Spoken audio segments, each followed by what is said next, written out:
अस्सलाम वालेकुम, खबरनाक में खुशामदेद। मैं हूं आपका होस्ट आफ्ताब इकबाल और आज मेरे मेहमान हैं जनाब दानिश्वर साहब। कैसे हैं आप? बिल्कुल ठीक। सिर्फ ये बताने में आपने कम से कम 15 सेकंड नहीं है। तो जे ठीक ना होंगे तो घंटा गया सी ना।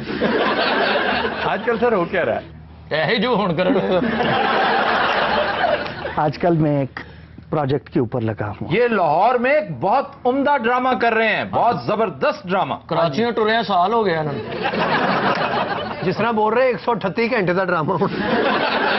बड़ा लाजवाब कॉन्सेप्ट है अच्छा, उस ड्रामे का। क्या है? क्या ये नहीं पता उन्होंने। नहीं बताए ना।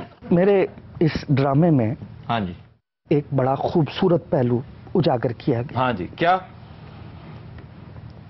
एक नौजवान है, ठीक, लगभग 45 साल। 45 साल का नौजवान है? उसका वालिद 45 साल का है। अच्छा, वालिद 45 साल का। नौजवान लगभग 17 के करीब अच्छा, केले खा चुका है। क्या? 17 के करीब केले खा चुका है। केले खा चुका है, अब छिल्लड़ उठा रहा है। ये आप उम्र बता रहे हैं या केलों की तादाद बता? यानी नौजवान की उम्र क्या है? 17 दिस साल। Is none of your business. हाँ जी, अब उसने 17 से ज्यादा केले खा लिए हैं अच्छा जी। और वो हॉस्पिटल जाता है। ये वो सोशल एस्पेक्ट है। सुने, उसको हॉस्पिटल जाने तो थे। अच्छा, तो गेट पे चौकीदार उसे एक तारीखी फिक्रा कहता है। देखो नौजवान, ये ओनू ले जाओ, अंदर मर जाएगा। अच्छा, क्या आगे? वापस ही ले जाओ, यंग डॉक्टर छुट्टी देने। चौकीदार दरवाजे पे उसको रोकता है और तारीखी फिक्रा, ख़वातीन हज़रात आप भी याद रखिएगा, तारीखी फिक्रा कहता है। वो क्या? मैं क्या सर उठो चौकीदार नु पूछो ने। 17 केले खा के हॉस्पिटल आ गया, चौकीदार ने तारीखी फिक्रा की बकवास की थी उन्हें। उसकी उम्र नौजवान की 17 साल। हमने पूछा आपसे? 17 साल तुसी दस्या, 17 केले खाते। 17 साल नहीं थी। हाँ जी, वो 17 केले खा चुका था, उम्र नहीं बताई इन्होंने। जे तेरी भुख ने मत मारी। जी सर, आपको हम कब से टीवी पर देख रहे हैं? आप चैनल से कितने बड़े हैं? तुसी चैनल की गल कर रहे हो तो टीवी नालों 14 साल बड़े। ਤੁਸੀਂ ਟੀਵੀ ਦੀ ਗੱਲ ਕਰ ਰਹੇ ਹੋ ਤੇ ਉਦੋਂ ਬਿਜਲੀ ਇਜਾਦ ਨਹੀਂ ਸੀ ਹੋਈ। ये तो आसमानी बिजली तो रेडियो चलता सी। जी दानिश्वर साहब, आप ये बताएं कि आपका मुंह हर वक्त हिलता है, आप आखिर क्या चबाते रहते हैं? ਇਹ ਲਫ਼ਜ਼ਾਂ ਨੂੰ ਮੈਂ ਖਲ ਚਿੱਥਦੇ ਰਹਿੰਦੇ ਨੇ ਪਹਿਲੇ। जी सर, अपने 2 नावल तो आप खा गए ने। ਆਪਣੇ 2 ਖਾ ਗਏ ਨੇ, 6 ਕਿਸੇ ਦੇ ਨਹੀਂ ਖਾਏ। जब कोई प्यार से बुलाएगा। तुमको एक ताया याद आएगा। सर जब कोई दुआ करो बस। जब कोई लाजवाब फिक्रा आपकी सोच में आता है हाँ, ਹਾਏ ਹਾਏ। तो आप उसकी गहराई में सारे इंज ना करो, लगता ले लेने फालज होया।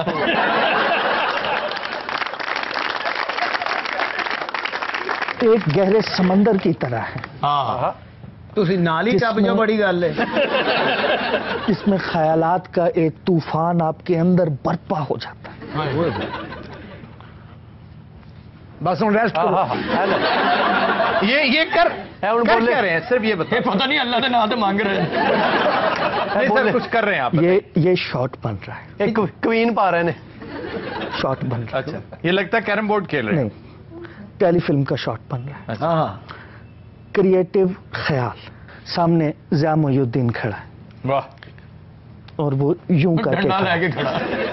अच्छा, यूं हाथ फैलाए खड़े। नहीं, हाथ फैलाए नहीं, हाथ यूं है। ओ की कोई सहज दस रहे ने, एडी की चीज फड़ लेना कोई। बाईं जानिब से तकरीबन 2 फुट के फासले से दुर्दाना भट्ट एंटर होती है। वाह वाह वाह। बस वो सिर्फ अब वो इस निशान में एंटर हुई हैं। सारियां इन्होंने उठा दे, सानू बाहर भेज दो। नहीं सर, ये तो ज्यादती है। आप पै दर पै ज्यादतियां करते हैं हमारे। ये ਉਹਨਾਂ ਨੂੰ ਘਰ आमद ਪਹੁੰਚਾਓ। ਕਾਫੀ ਇੰਤਜ਼ਾਰ ਕਰ ਲਿਆ ਉਹਨਾਂ ਨੇ। ये आमद थी। ਇਹ ਆਮਦ ਹੈ।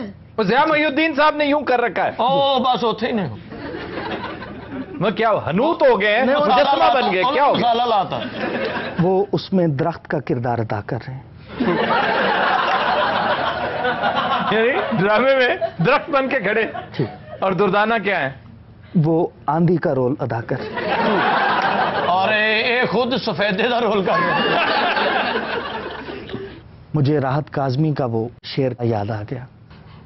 जी बोलिए ना। राहत काज़मी तो शायर ही नहीं। ये इत्तला देने आप इतनी दूर से आए हैं कि राहत काज़मी शायर नहीं है। जनरल नॉलेज में इजाफा कर रहा था। राहत काज़मी एक इंतहाई खूबसूरत एक्टर है, बस सिर्फ यही है। और बड़ा प्यारा आदमी है। बस सिर्फ यही है। और फिर साहिरा का हस्बैंड है। ये बात बहुत अच्छी है। जी जनाब। सर आपने बहुत से ड्रामे लिखे हैं, कोई गीत या गजल भी लिखी है? जैसा कि मेरे लाल बिलाल ने एक गाना गाया, लाल बिलाल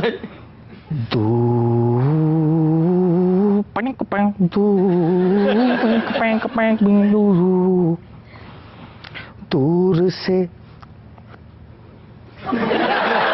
कोई आए, बहुत खूबसूरत गाना है ये, गाना खराब ना कीजिएगा प्लीज। ये तो अंडरस्टूड है। नहीं, पूरा गाना आप सुनाए। दूर से पानी पै गया गाने च। दूर से कोई आए, आ गया। गाना मुकम्मल करें। जब वो आ ही गया है जिसे बुला रहे हैं, तो फिर गाने को क्या करना है? जी जनाब। दानिश्वर साहब, आपने सर पे बर्फ रखी हुई है, ज्यादा गर्मी लगती है? बड़ी जुगतें लगा रहे हो मुझ पे, नहर स्विज की अन्नी बतख। क्या खूबसूरत शर्ट आपने पहन रखी है, वाह। जैसे एक पेंटर को एक कैनवस मिल गया और उस कैनवस पे जिंदगी की सारी सच्चाई आपने पेंट कर दी। ये इस चेक वाली शर्ट पर? चेक आपके लिए, मेरे लिए ये मेरे जज्बात हैं। क्या इस शर्ट में क्या जज्बात पहना है? लाल रंग सच्चाई का, अच्छा। नीला रंग दुलाई झूठ का। नीला रंग दुलाई का। नीला रंग झूठ का। अच्छा। और वो जो पेन लटका है वो जरदारी साहब हैं जो इस वक्त लटके हुए हैं। ये ऐसा ऐसा ताड़ी जेब वाल आ रहे हैं।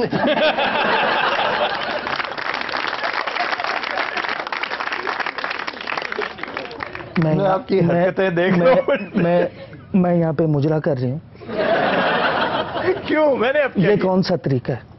मैं थक गया हूं आपके मुझे इंतजार में। ਤੁਹਾਨੂੰ ਕਿਹੜਾ ਆਉਂਦਾ ਸੀ, ਵੇਖਿਆ ਨਹੀਂ ਤੁਹਾਡਾ ਡਾਂਸ। छोड़ छाड़ के अपने सलीम की गली, अनारकली डिस्को चली, तक देता दिन, तक देता दिन, तक देता दिन। आप इस पूरी वारदात में सलीम हैं या अनारकली? गली। कौन है? ये कहते मैं गली हूं। है नारगली सी, सलीम ने टेंड कर दी।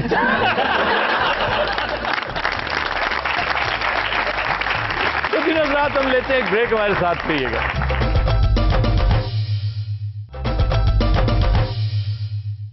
Welcome back. ख़ुदिनों रात हम अक्सर बैरून मुल्क आबाद पाकिस्तानियों के हालात व मामलात पर गुफ्तो शनीद करते रहते हैं। आज हमारी ग्रुप डिस्कशन का फोकस इस बात पर होगा कि जब हमारे ये पाकिस्तानी बहन भाई अपने बच्चों की शादियां पाकिस्तान में करते हैं तो उन्हें किस किस तरह के मसाइल का सामना करना पड़ता है। आज गुफ्तगू का आगाज हम करेंगे कनाडा से आए अपने चंद मेहमानों से। जी जनाब। असल में ये होता है कि जो लड़का पाकिस्तान में जब ये सारे हालात देखता है तो उसकी भी ख्वाहिश होती है कि जो लोग बाहर से आते हैं उनको देख के कि जिन्होंने बड़े कपड़े पहने हैं, पैसे हैं, तो वो एक ख्वाहिश को जन्म देता है कि मैं भी बाहर किसी अच्छी फैमिली में या किसी बड़ी फैमिली में शादी करूं, तो वहाँ जाके महाराजों की तरह मैं रहूँगा, मेरे पास गाड़ी होगी, बंगला होगा, सब कुछ होगा। लेकिन हालात उसके बरक्स होते हैं। उसे पता चलता है कि महाराजा बनने के लिए जी। क्या क्या पापड़ बेलने पड़ते हैं। पहले राजा हमाम वाला बनना पहले। तो जब वो वहाँ जाता है उसको जॉब करनी पड़ती है, फिर जो जॉब है वो भी बहुत मुश्किल होती है चूंकि मशीन की तरह आपको बाई आवर्स काम करना पड़ता है। एक तो वो उसका ख्वाब टूट जाता है, ये क्लैश बन जाता है मियाँ बीवी का या उसका अपना। फिर पीछे से जो रिश्तेदार फैमिलीज होती हैं उनकी डिमांड्स में इजाफा होता है। अक्सर जो होता है वो धोखा हो जाता है। बाज जो होता है वो लड़का एयरपोर्ट से गायब हो जाता है।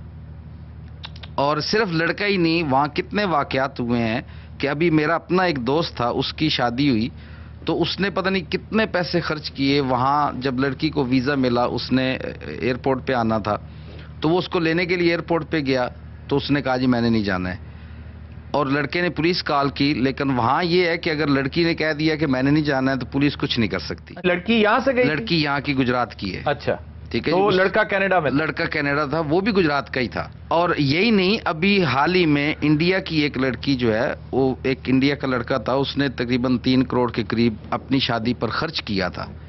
वो लड़की जब एयरपोर्ट पर आई, ये भी बता दें कि वो 3 करोड़ कहाँ खर्च किया? उन्हें सारे शेर पकाए सर। नहीं ये सर वहाँ के न्यूज़पेपर में भी था। वो वहाँ इंडिया गया, वहाँ उसने बहुत बड़ी शादी की जिसका मतलब इंडियन हिसाब से वो 2.5-3 करोड़ तक उसने खर्च किया और बाद में स्पॉन्सर किया, सब कुछ हुआ। जब वापस आए तो लड़की ने वही कुछ किया कि उसको उसके साथ नहीं रहना है, तो वो लड़के ने बाद में खुदकुशी कर ली। तो ये सारे हालात देखते हुए अब वहाँ की जो गवर्नमेंट है उन्होंने बहुत ज़बरदस्त एक लॉ बनाया है कि जो भी लड़का या लड़की पाकिस्तान, इंडिया या किसी मुल्क से भी जब कनाडा में शादी करके जाएगा तो कनेडियन गवर्नमेंट जो है उसको 3 साल के लिए वीज़ा देगी और 3 साल में वो देखेंगे कि क्या ये कन्वीनियंस मैरिज है या ये असली शादी है। यानी मैरिज ऑफ कन्वीनियंस है जी जी, या सचमुच की, या सचमुच की शादी है। तो उसके बाद वो आपको इमिग्रेशन देंगे और अगर आप 3 साल आपस में वो रहते हैं और बाद में आप इरादा करते हैं जी कि आप डिवोर्स दे देंगे तो आप 7 साल तक शादी नहीं कर सकते दोनों। वाह जी। तो अब इससे जो है कम से कम वालिदैन को ये फायदा हुआ कि जो लोग यहाँ से ये सोच के जाते थे कि मैं शादी करके तो जाऊंगा, लॉटरी निकल आई। और बात जो होता था कि वहां पर पैसे दे के शादी की जाती थी, गोरी को पैसे दे दिए, किसी को दे दिए। तो बहुत पहले अमेरिका में भी होता था, अब भी हो रहा है। अब भी होता है। हकीम ने एक गोरी ने ऑफर की थी जी कि मेरे ना तू ब्याह कर ले, मैरिज ऑफ कन्वीनियंस। हाँ जी, कागजी शादी। अच्छा, इन्होंने फौरी ऑफर कबूल कर ली। उन्हें कहा तू वीजा कोलों लवा के उन्हें टिकट तो कोलों खर्चनी है। हकीम साहब ने अपना सारा सामान बेचा जनाब, पिंड वाली जमीन सी 3600 दी वो विकी, 7 बकरियां से जनाब। अच्छा, 1350 दियां वो यार ये मुबालगा कादा सर, एक बकरी विचों सही सी, बाकी सारियां डैमेज सर। किसी दियां पिछलियां लत्तां है नहीं, क्या लत्तां पिछलियां है नहीं सर, टांगे वो खिच के इंज घड़ीस के टुरदी ठीक है। तो किसी का सिंग टुटा, एक दी अख है नहीं सी, एक दी पूछल नहीं सी हैगी, ਉਹਨੂੰ ਮਰਗਾੜ ਲਾਇਆ ਸੀ। ਇਹ ਸਾਰੀਆਂ ਖਰੇ ਬੰਬ ਧਮਾਕੇ 'ਚ ਚੁੱਕੀਆਂ सारे कुत्ता विकिया तो फिर इन्हां दी रकम सीधी हुई। वो कितने का? वो 23 रुपए का सी। यार इतना कम कीमत कुत्ता, गलत बात है। सारा विकिया तो 3 रुपए का ते 20 ਉਹਦੇ अंदर सी। वो क्या पिछले हफ्ते सुनिया नहीं सी कुत्ता इन्हां दे नोट खा गया सी। ਹੁਣ ਕੁੱਤੇ ਨੂੰ ਕੁੱਟਣ ਦੇ, ਉਹ 20 ਰੁਪਏ ਨਹੀਂ ਕੱਢਣ ਦਿਆ। हकीम साहब को एक खानदानी तलवार से इन्हां दे दादा जी। ਹਾਏ ਹਾਏ, उससे क्या करते थे वो? हाय हाय ਉਹਦੇ ਨਾਲ ਨਾਲੇ ਨੂਲੇ ਪਾਉਂਦੇ ਸੀ।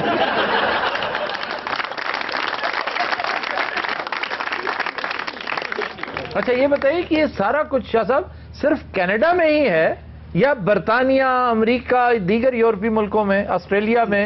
जी ये सेम है, जितने भी ये यूरोपियन कंट्री हैं या ये अमेरिकन हैं। सिर्फ ये कि वहाँ पाकिस्तानी कम हैं, फैमिलीज कम हैं निस्बतन, न्यूजीलैंड में, ऑस्ट्रेलिया में? जी कनाडा, अमेरिका, बरतानिया में ज्यादा है, बहुत ज्यादा है। तो उसमें यह है कि जी मैं टीवी रेडियो पे भी ये कहते रहते हैं हम कि बच्चियों की शादी आप जब भी करें, आप वहाँ भी अच्छे लोग हैं, वहाँ भी अच्छी शरीफ फैमिली बस रही हैं जिनकी बेटियां जवान हैं, उन्हें अच्छे रिश्ते चाहिए। हम क्यों नहीं वहाँ अपनी बेटियों की और बेटों की शादी वहाँ करते हैं, आपस में वहाँ शादियां करें। पहले आप मिर्जा साहब की साहबजादी हैं और हाल ही में लॉ किया है, आप ये बताइए कि ये जो बात शाह साहब कर रहे हैं, क्या वहां पर इतना काल है, इतनी शॉर्टेज होती है रिश्तों की कि लाजमी पाकिस्तान आना पड़ता है? नहीं, रिश्ते तो मिलते हैं वहाँ पे, अच्छे मिलते हैं। तो फिर क्या प्रॉब्लम क्या है?